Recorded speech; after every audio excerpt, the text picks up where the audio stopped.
Shalom.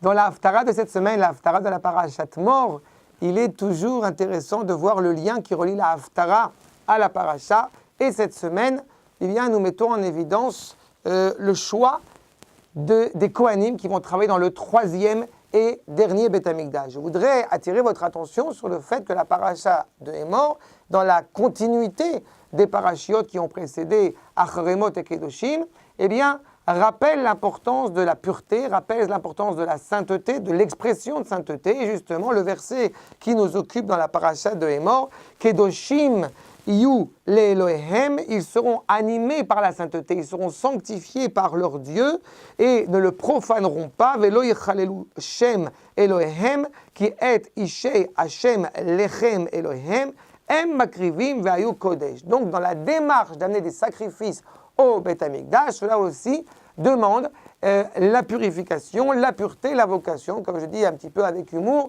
Akadosh Baruch Hu n'a pas besoin d'entrecôte, mais il a besoin, d'une certaine manière, il se met dans cette situation du besoin, de l'élévation de ceux qui vont le louer, de ceux qui vont le travailler, nos représentants, les Kohanim, dans le Beth Amikdash. Et dans la Haftara de cette semaine, justement, nous évoquons les Bnei Tzadok, sur lesquels nous allons revenir, et qui vont travailler, qui vont œuvrer dans le dernier, dans le troisième Beth Amikdash, dans le futur. Ils auront ce privilège de servir à Kadosh Baruch Hu. Ainsi qu'il est dit, Ve'a Kohanim Alevim Bnei Tzadok Asher Shamru et Mishmeret Mikdashei Beto'ot Bnei Israël, ceux qui ont su conserver cette expression de sainteté, alors qu'Israël pouvait parfois se tromper, aller dans des chemins erronés, eux ont réussi justement à le garder. Et c'est en cela où ils ont le privilège de pouvoir justement servir à Kadosh Baruch Hu.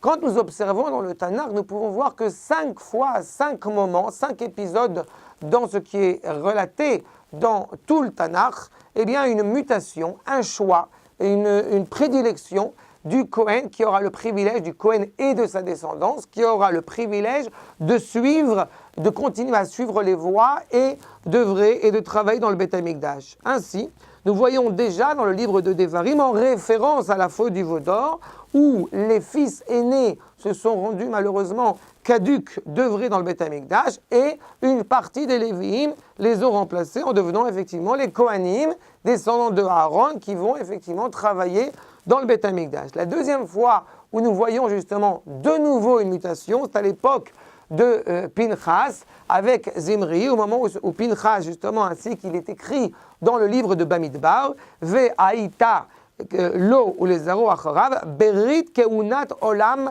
tachat asher kina le'eloav, ve'yechaper al bnei Israël. Pinchas a désormais l'alliance pour l'éternité avec Akadosh Baruch Hu, lui et ses descendants, pour avoir l'honneur d'être Kohanim dans le Beth Amikdash.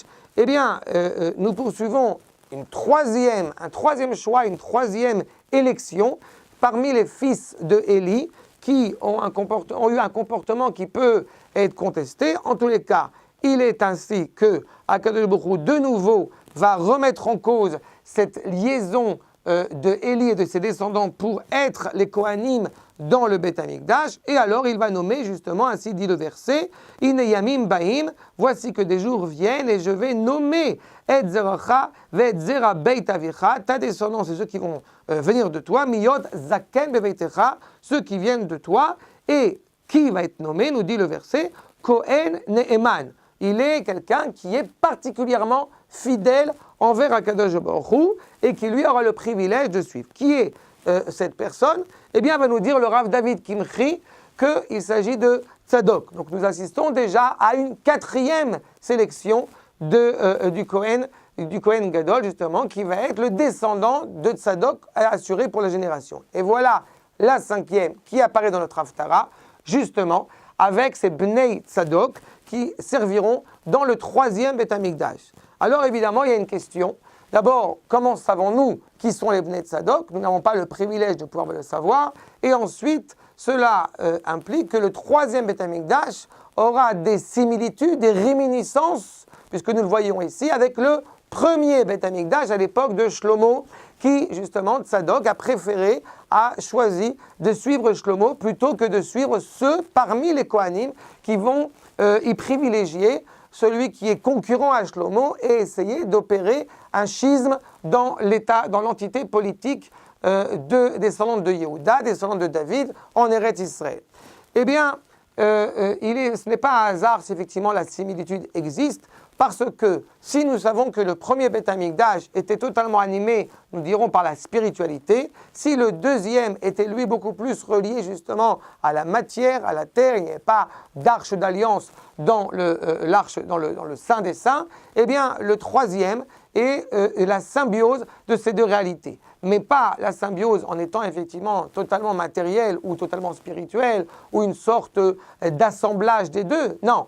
Mais de comprendre justement que ce troisième et dernier Beth Amikdash va, tout en étant pleinement construit d'un point de vue matériel, trouver son inspiration dans la spiritualité. Et donc, en nommant les Bnei Tzadok, c'est en quelque part fermer la boucle, revenir justement à une réalité cohérente, où il n'y a plus un corps d'un côté et une neshama de l'autre côté, mais bien au contraire, un corps et une neshama ensemble, à la fois au niveau individuel, à la fois de notre peuple. Et cela est d'autant plus émouvant, nous sommes dans une période très riche en événements nationaux, en événements de restauration de notre peuple sur sa terre, et voilà qu'il y a encore, nous sommes à l'aube, les cendres du barbecue sont encore chaudes, les braises du barbecue sont encore chaudes de Yom HaAtzmaut, et nous sommes en train de rentrer dans cette Haftara. Eh bien, c'est exactement l'évocation de Yom HaAtzmaut, ce peuple qui revient sur sa terre, qui est en train de retrouver justement sa cohésion nationale,